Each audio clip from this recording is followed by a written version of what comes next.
Howdy peoples. It's another beautiful day in Arizona. I'll just show you real quick what I did yesterday. That's one way to get flagged on YouTube.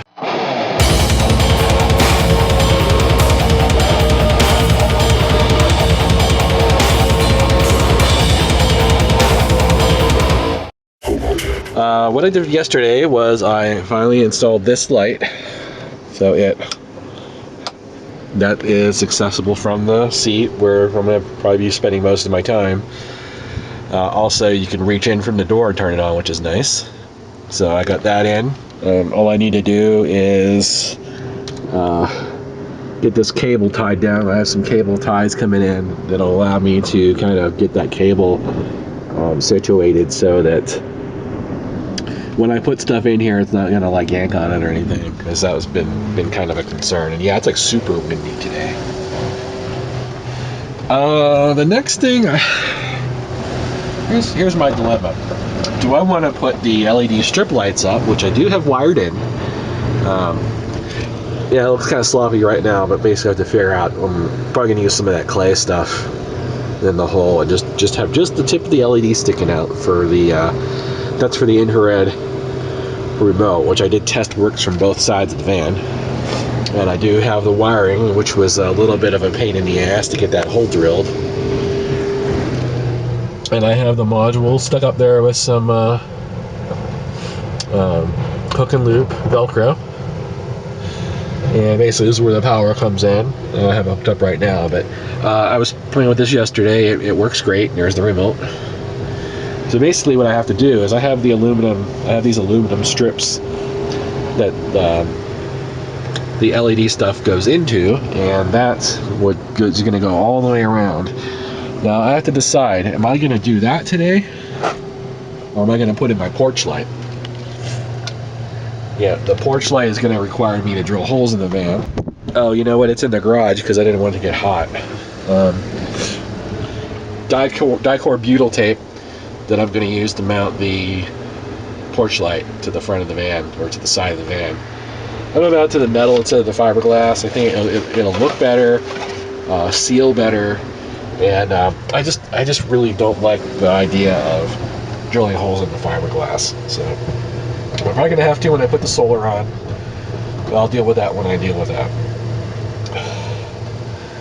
I have a bunch of stuff coming in from Amazon, the mattress for the bed. I have a mini PC, mini computer that I decided I had to buy.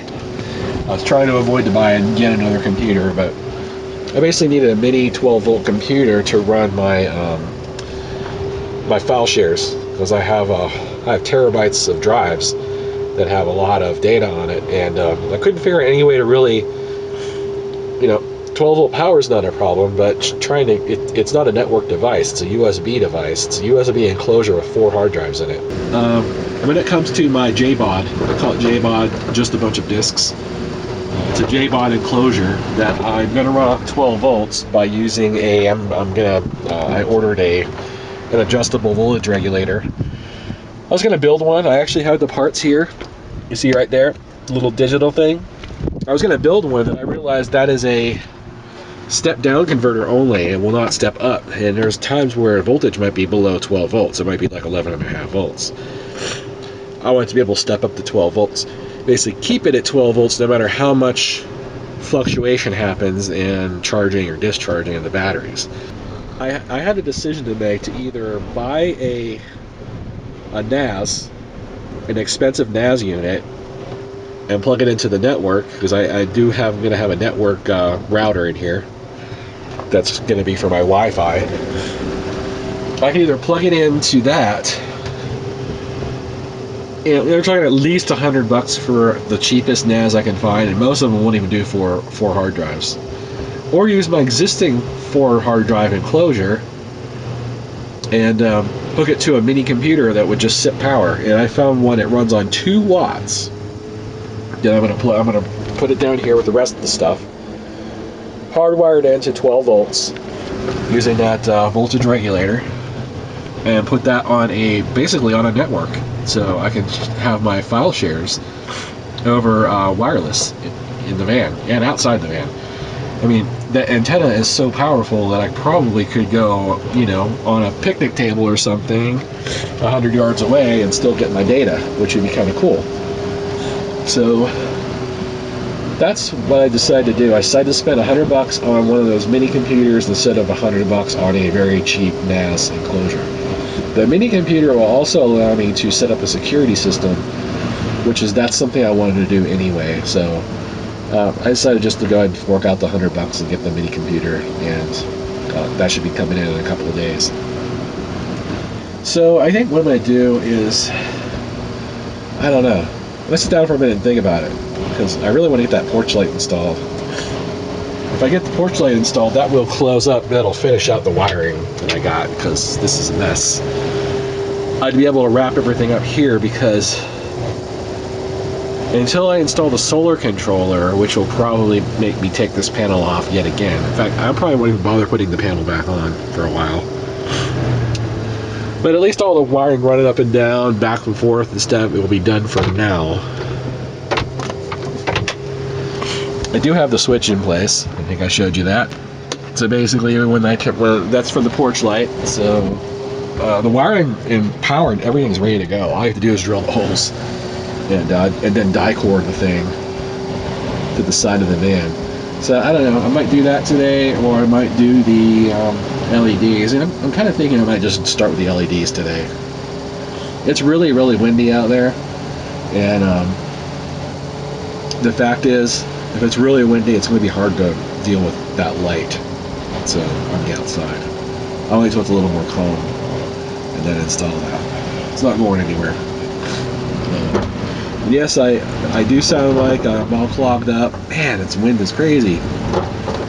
That's because there's like a major allergy alert going on right now, so I've been like sniffling and sneezing like all morning. And happens a lot out here in Arizona, a lot less than it did in California. Apparently they have a really big ragweed thing going on right now, so maybe that's what I'm allergic to. So I sound funny, that's what it is. Alright, I'm going to get to work. I got a couple of hours, and then my buddy here wants me to play some board games with him, so I better get busy. Okay, peoples, here is today's upgrade.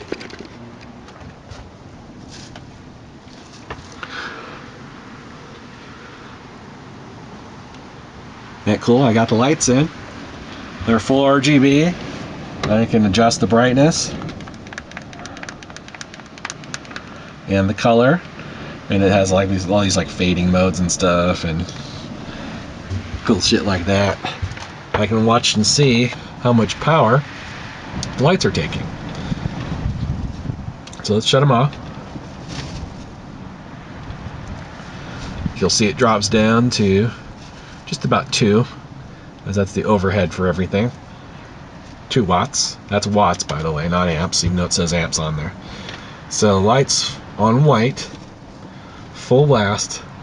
This is going to be the maximum amount of power that it's going to take, because it's using all 3 color LEDs and at the maximum brightness. It works out to almost 30 watts, but well, 26 watts seems to be about right.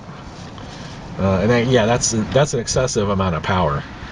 But when you switch to colors, you can see, because you're only using one LED, one set of LEDs instead of all 3 sets of LEDs, the power drops dramatically.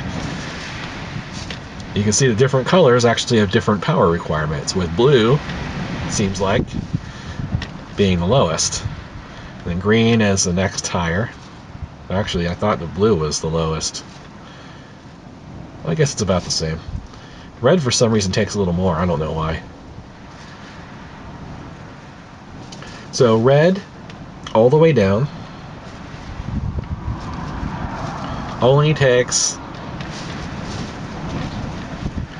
about 2 watts. Remember, we start at 2 watts, so about 1.6 watts. Green takes even less. It's barely a watt of extra power that's being used to light up this whole strip. And at night, that's going to be a significant amount of light. Even on the white setting, which I don't really consider that white. It looks more blue. Even on the white setting, you're only going to be using 3 watts for this amount of light at night, which is actually not too bad at all. So it seems like these things are most efficient. And yes, I had to cut the channels. There's the sensor. I got to tuck the wires in there.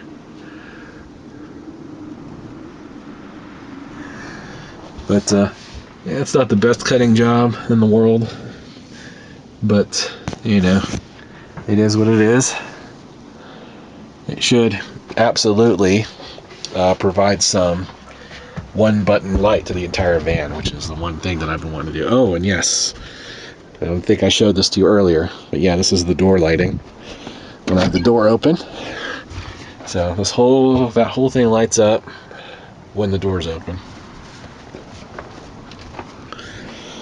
And I got some other stuff to do, so I'm gonna go ahead and power everything down and call it a night. And until next time. Hey, thank you for watching our video. If you liked it, be sure to subscribe, share, and like. And we'll see you guys next time. Say hi, Odin.